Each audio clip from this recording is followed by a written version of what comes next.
મિત્રો, કરુણા ટોક્સમાં આપનું સ્વાગત છે. હું છું કિશોર ડોડિયા. મિત્રો, રાજકોટમાં કદાચ પહેલી જ વાર રેસકોર્સ ખાતેથી એક રેલી નીકળવાની છે. રેલીનું આયોજન ખાસ જીવદયા માટે છે. એ એક અનોખો આખો પ્રયોગ છે અને ખાસ એ માટે આજે વાતચીત કરવા માટે સ્ટુડિયોમાં પધાર્યા છે ધનરાજભાઈ દાદલ અને એમના પિતાશ્રી પણ આ પ્રવૃત્તિમાં જોડાયેલા. આવો એમની સાથે આ બધી જ વાત કરીએ. ધનરાજભાઈ, આપનું સ્વાગત છે. નમસ્કાર. નમસ્કાર. જીવદયા રેલી કદાચ રાજકોટમાં પ્રથમ વખત યોજાવા જઈ રહી છે. હાજી. કદાચ કોઈએ પહેલા યોજી હોય તો જુદી વાત છે, પણ હું જ્યાં સુધી જાણું છું ત્યાં સુધી પહેલી વખત યોજાવા જઈ રહી છે. તો આ વિશે અમારા દર્શકોને વાત કરો. છેલ્લા ઘણા સમયથી 2 થી 3 બનાવ બનેલા કે શ્વાનોને ક્રૂરતાથી મારવામાં આવ્યા હતા. તો એકવાર થાય, 2 વાર થાય, આપણે લોકોને સમજાવી શકીએ, 1-2 જણાઓને. બટ આ ત્રીજી વખત આવું થયું કે બહુ ક્રૂરતાથી એક શ્વાનને મારવામાં આવ્યું અને આપણને આ વસ્તુ યોગ્ય ના લાગી. તો તે માટે આપણે એક પબ્લિકને જાગૃતતા કરવા માટે, પ્રજાને જાગૃત કરવા માટે આપણે રેલીનું આયોજન કરેલું છે. અને મેઇન મુદ્દો તો એ છે કે દરેક જીવની દરેક પ્રકૃતિ હોય, એના પ્રકૃતિના ભાગરૂપે તે વર્તન કરતું હોય. તો એને ભગવાન ઈશ્વરે જે પ્રકૃતિ આપેલી છે એ પ્રમાણે વર્તન કરે છે. તો એમાં આપણે કાંઈ એને ક્રૂરતા દર્શાવવાનો કે કોઈ પણ બી વસ્તુ એને આપણે નડતરૂપ થવાનો એનો મતલબ જ નથી.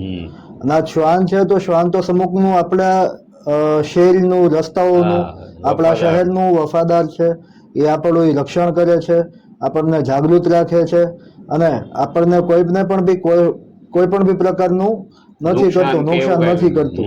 અને કોઈ પણ બી શ્વાન હોય કે કોઈ પણ બી પ્રાણી હોય, આજે એનો આપણે અટકચાળો કરીએ તો એ આપણને નુકસાન કરવા પાછળ દોડે છે કે આપણને, તો એ આપણને એ વસ્તુ કરે છે. બાકી આપણે કોઈ પણ બી પ્રાણીનો અટકચાળો ના કરીએ તો એ પ્રાણી આપણને નથી કઈ કરવાનું. બરાબર. એટલે આ વસ્તુ તો ખાસ જાગૃતતા લેવાની જરૂર છે કે ભાઈ તમે પ્રાણીઓનું સંરક્ષણ કરો. એ લોકો બોલી નથી શકતા, આપણે જ એને સમજવા પડશે. અને એ આપણી પ્રકૃતિ છે, એનો એક ભાગ છે. જેમ આપણે એક માનવ જીવ છે એમ એ લોકોનો અંદર પણ જીવ છે, એ પ્રાણી જીવ છે, એ 4 પગ વાળા છે. બરાબર. પણ આપણા કરતા પણ ઘણી વફાદારી, સમજદારી એ લોકોમાં છે. અને આપણને કોઈ પણ બી પ્રકારનું નુકસાન નથી કરાવતા. ઇલાકોના થ્રુ આપણને ઘણું બધું પુણ્ય પણ મળે છે. તમે ગાય હોય તો ગાયને તમે ખવડાવો, પછી ગાયને આપણે ઘણા શાસ્ત્રોમાં પણ કહેવામાં આવ્યું છે કે અલગ અલગ વાનગીઓ ખવડાવો તો એના અલગ અલગ ફળ સ્વરૂપે આપણને બધું પુણ્ય મળે છે. બરાબર. અને શ્વાનને પણ ખવડાવવું તે બહુ સરસ વસ્તુ છે. શ્વાનને પણ ખવડાવો. પછી પશુ, ખાલી એવું નહીં કે પ્રાણીઓને, જેમ પશુ છે એમ પક્ષીઓ પણ છે. તો પક્ષીઓનું પણ સંરક્ષણ કરવું જોઈએ, એ લોકોની પણ સેવા કરવી જોઈએ. આ ઉનાળો ચાલે છે તો ઉનાળામાં ગરમી એવી છે કે આપણે માનવ માત્ર પણ સહન નથી કરી શકતા. તો આપણે પક્ષીઓ માટે પણ ઝાડવા વધારે ને વધારે રોપવા જોઈએ, એ લોકો માટે માળો બંધાવવો જોઈએ અને પાણીની થાય એટલી વધુ વ્યવસ્થા કરવી જોઈએ. આ પશુ હોય કે પક્ષી હોય. તો એ બધું આપણું એક માનવમાં કર્તવ્ય આવે. આપણી માનવતા રૂપે આપણામાં બુદ્ધિજીવી લોકો છીએ તો આપણી બુદ્ધિ ચલાવીને આપણી વસ્તુની બધી વ્યવસ્થા કરવી જોઈએ. એ આપણી ફરજમાં આવે છે. નહીં કે તમે કોઈ પણ બી પ્રાણીને ધોકા વડે કે કોઈ પણ બી રીતે તમે મારવા માંડો કે તમને નડ્યા કે એને કોઈ પણ બી જગ્યા બગાડી તો તમે ધોકા પ્રત્યે મારવા માંડો, મારી નાખવાની ઓલી તમે એ નથી, તમે એ વસ્તુ કરો તો એને તમે પાપમાં પડવાના છો. કારણ કે અબોલ જીવની જે હાય લાગે એ હાય આપણી 7 પેઢીના નથી મુક્તિ. આપણા હિન્દુ શાસ્ત્રોમાં લખેલું છે કે અમુક હત્યાઓ એવી છે કે એનાથી તમે મુક્તિ થઈ જ નથી શકતી. તમારી કોઈ પણ બી યજ્ઞ, કોઈ પણ બી તમે સાધન સામગ્રીનું દાન કરો, ગમે તે કરો, એ થવાનું જ નથી. તમે એનાથી એ પાપમાંથી મુક્ત જ નહીં થાવ, તમારી આવતી 3 પેઢી 7 પેઢી. તો એના કરતા આપણે એ વસ્તુ કરવી જ ના જોઈએ. જે આપણા હિન્દુ શાસ્ત્ર પ્રમાણે લખ્યું છે એ પ્રમાણે માનવ સેવા કરવી જોઈએ, પશુ પક્ષીઓની સેવા કરવી જોઈએ અને ખાસ કરીને જે અબોલ જીવ છે એની સેવા કરવી જોઈએ. અને આમાં ખાલી આપણે એવું નથી કે શહેરમાં રહેતા ગાય, ભેંસ, બળદગાડા એ બધાનું આપણે જોવું જોઈએ, પણ વન્ય પ્રાણી જેમ કે સિંહ થઈ ગયા કે કોઈ પણ બી હોય, હરણ હોય કે હાથી હોય, કોઈ પણ બી એના કોઈ નખ માટે, કોઈ પણ બી એના અંગ માટે એનું મારણ કરવું, એ વસ્તુનો વપરાશ કરવો પૈસા માટે, તો એ પણ અયોગ્ય વસ્તુ છે. એ પણ વસ્તુ ના થવી જોઈએ. એટલે આપણે બધી વસ્તુનો ખ્યાલ રાખવું જોઈએ થોડુંક. અને આપણે માનવ છીએ, ઉપરવાળા આપણને જીભ આપી છે, આંખ આપી છે, હાથ આપી છે, બુદ્ધિ આપી છે, તો એનો વપરાશ કરીને આપણે કંઈક સત્કાર્ય કરી એ પ્રયાસ આપણે કરવો જોઈએ. બરાબર. અને કદાચ છેલ્લે તમે કાંઈ ન કરી શકો આમાંથી, તો તમારે પ્રાણીઓને કે પશુઓને નુકસાન ના પહોંચાડવું જોઈએ. બરાબર બરાબર. એ મારું મંતવ્ય છે, મારી જ બીજા હજારો લાખો લોકોનું મંતવ્ય છે તે. બાકી તમે જો વિકૃતિ, તમે ખરાબ મગજથી ગમે રીતે તમે ખારી મૂંગા જનાવર ઉપર ઉતારો, તો જો એટલું જ બધું તમારામાં બળ હોય તો માણસ ઉપર ઉતારો. માણસ ઉપર તમે એટલે નથી ઉતરતા, તમને ખબર છે કે આનો કાયદો અલગ છે, તમારે જેલમાં જઈ શકવું પડે એમ છે, તો એની માટે તમે માણસ ઉપર ખાટ નથી ઉતરતા ને મૂંગા જનાવર ઉપર ઉતારો છો. તો એ વસ્તુ ના કરવી જોઈએ. એ વસ્તુ માનવતાની વિરુદ્ધ છે, રાક્ષસી પ્રવૃત્તિ કહેવાય કે નબળાની સામે જોઈને નબળાને હેરાન કર્યું, માર્યો અને એનું મારણ કર્યું. બરાબર. ધનરાજભાઈ, બહુ જ સરસ આપે વાત કરી, પણ જે રેસકોર્સ ખાતેથી જે રેલી નીકળવાની છે, એ રેલી વિશે થોડી અમને અમારા દર્શકોને. હાજી, આ રેલી જે છે એ ખાસ કરીને આપણે પ્રજામાં જાગૃતિ લેવા માટે આપણે કાઢીએ છીએ. અને આમાં સૌ ઉંમરના, સૌ જાતિ ધર્મના બધા સાથે જોડાવાના છે. રેસકોર્સ ખાતે જે આર્ટ ગેલેરી છે, આર્ટ ગેલેરી થી આપણી રેલી સ્ટાર્ટ થશે અને સાંજે 5:30 વાગે બધે ભેગું થવાનું છે. એટલે 5:30 વાગ્યાથી આપણી રેલી સ્ટાર્ટ થશે અને આખું રેસકોર્સ નું ગ્રાઉન્ડ ફરશે. આર્ટ ગેલેરી થી તો કિશનપરા સાઈડ થી આપણે રોડ ઉપર નીકળી જવાનું છે, બહાર રસ્તા ઉપર, અને આખું આપણે ગ્રાઉન્ડમાં ફરવાનું છે, રાઉન્ડ આખો રેસકોર્સ નો રોડ, અને પાછું આવીને આપણે આર્ટ ગેલેરી જ ભેગું થવાનું છે.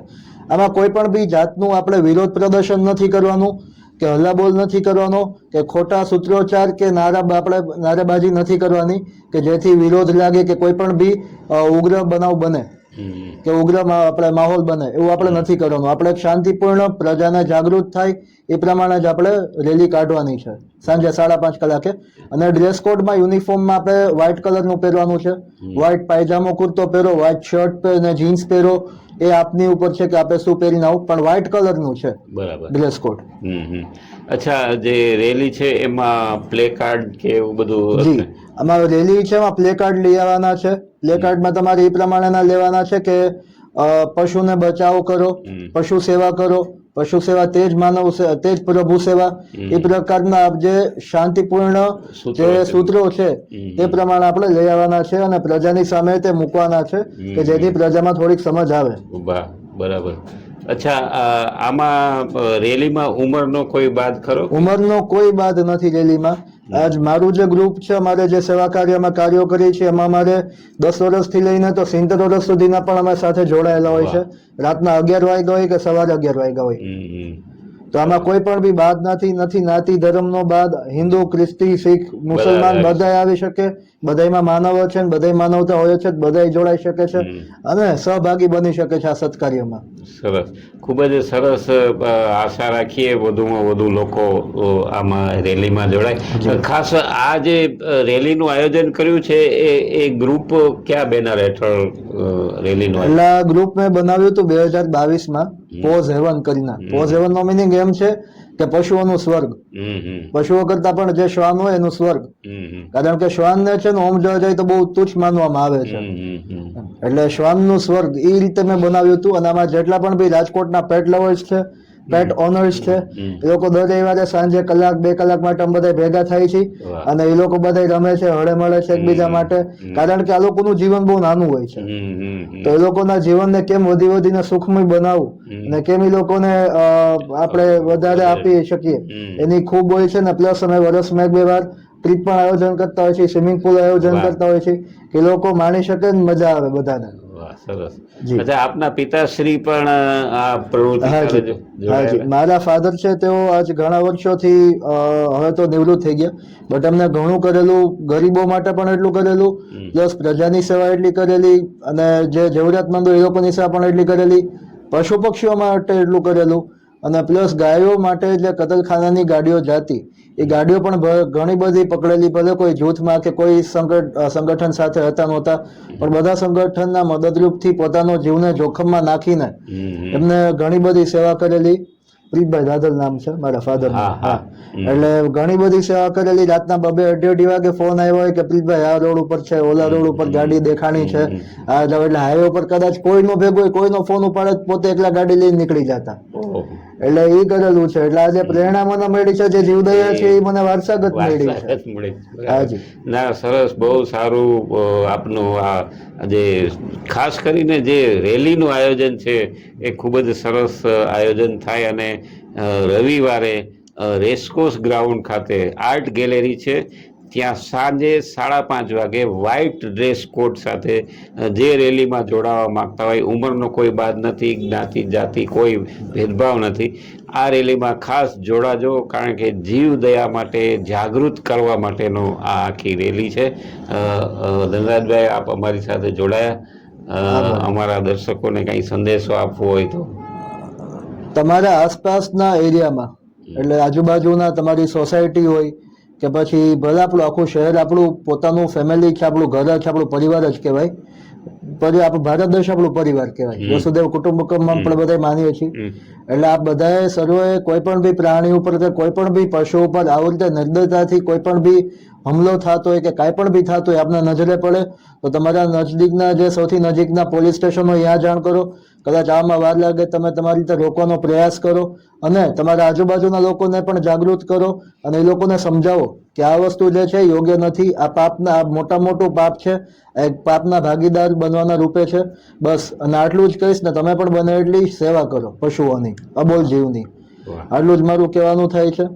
ખૂબ ખૂબ આભાર ધનરાજભાઈ, આપનો ખૂબ ખૂબ આભાર. નમસ્કાર.